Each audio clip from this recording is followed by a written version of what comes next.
Hey everyone, welcome to another video. Today we're going to talk about issue number 3 of Rogue and Gambit comic book series, written by Stephanie Phillips.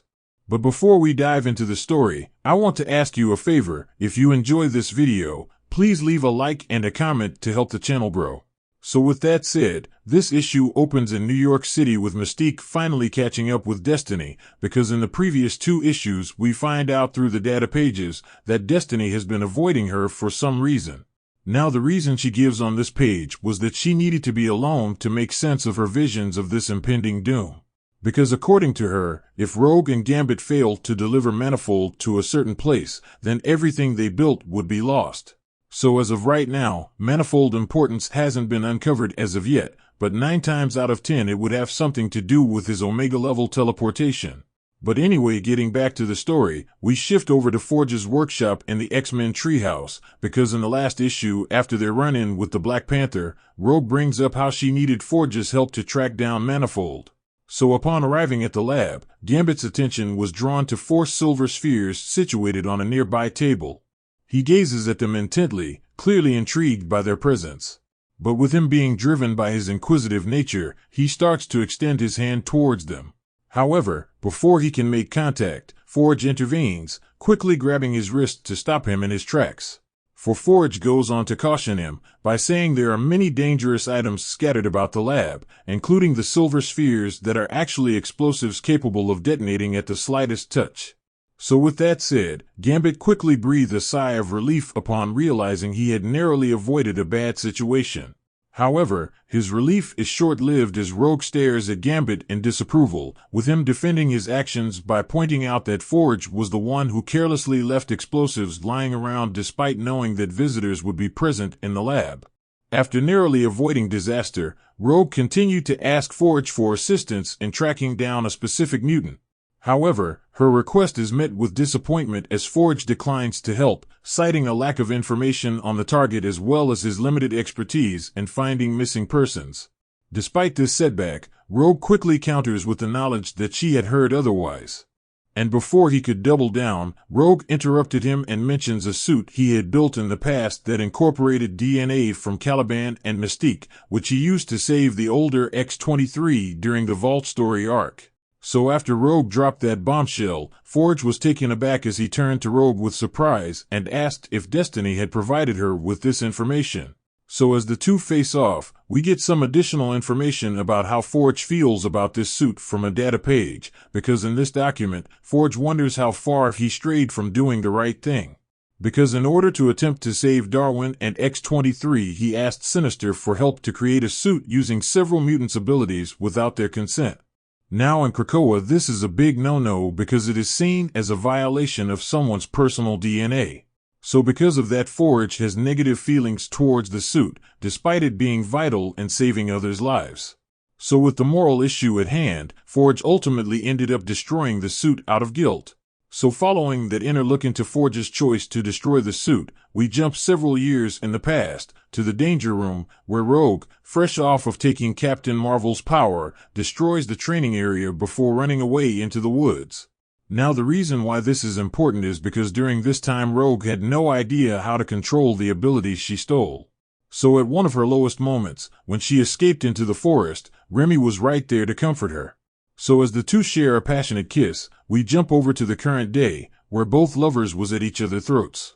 For Gambit feels betrayed because the love of his life was withholding very important information from him in regard to the suit in question. But see, Rogue wasn't about to hear it, for the nature of their relationship is built upon both parties minding their own business. So with that said, Rogue claps back by saying, "I don't think you want to get into an argument about keeping secrets, Cajun." Which was a reference calling back to the intro of the first issue of the series, where Gambit didn't want to talk about why he was being attacked by the ninjas in the alleyway while drunk. As Gambit and Rogue come to a standstill, Forge interjects himself in their conversation, drawing their attention toward him, because he goes on to inform them that he has already destroyed the suit that they had been discussing. So with that said, Rogue's interest was piqued, which caused all eyes to focus on Forge, as he admits that creating the suit had been a mistake from the start, and as a result, he had eradicated everything, including all the research associated with it.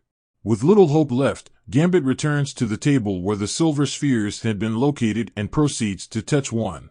The result is a massive explosion that obliterates the entire lab. So as the group gets back on their feet following the blast, Forge begins to erupt in anger as he berates Remy for his recklessness and orders everyone to leave his lab. In the aftermath of the massive explosion, Rogue directs her anger towards Remy, criticizing him for being unhelpful and causing problems instead of being a useful asset to their mission. And following that, she then continues to complain that she now has no choice but to locate Caliban and absorb his powers herself in order to track down Manifold. However, to her surprise, Remy is one step ahead of her because out of nowhere, he produces a data file from his pocket, which he had managed to retrieve from Forge's lab. And the way he did it was by being astute enough to notice Forge's body language, which gave away his deception. Because whenever Rogue mentioned the suit, Forge would look towards a drawer on the side of his workbench, revealing that he was hiding something. So with him using the chaos of the explosion as cover, Remy was able to retrieve the data card without being noticed by anyone. So with the data in hand, Remy tells his love that he will be leaving the rest of this adventure to her to deal with, for he is done complaining and causing problems. So with a kiss on her forehead, Remy continues to tell her that they need to talk when all of this is over, because he understands that saving the world comes first. So as he walks away, he lets her know that she knows where to find him after she saves Manifold. Now that Rogue has the means to track Manifold, the scene shifts to a location in New Mexico where the man of the hour is being held captive in an obvious trap. So as Rogue descends down to the bottom, she comments on how she saw mousetraps more inviting than this. So once she reaches the bottom, she wastes no time in announcing her arrival and makes it clear she wants to skip the dramatic reveal and get straight to the action. In response, a voice over the intercom grants her wish as the roof above starts to close. Now with the trap sprung, the mysterious voice states that he was hoping that her husband would be joining them, but he assures her that her alone would still fetch a high price. So with that out there, the ground began to open as several prisoners emerged from the ground ready to do battle. For everyone they caught was now under the control of the mysterious man, which included Manifold himself. So with the odds stacked against her, the enemy's puppets began to attack with no mercy, which is extremely dangerous for our hero, because she wasn't trying to hurt anyone. So as the fight carries on, Rogue discovers that whoever this person was planning on selling off the mutants as weapons to the highest bidder. So in an effort to set the puppets free, Rogue grabbed the implant on the neck of the Vanisher and pulled it off, hoping it would do the trick. But in a twist of fate, Vanisher doubled over and started to cough out blood, for the implant was connected directly to the central nervous system, which means if the device is removed, then the puppet will die. So with that said, Vanisher fell dead on the floor in a pool of his own blood. So with that said, issue number 3 of Rogue and Gambit comes to an end.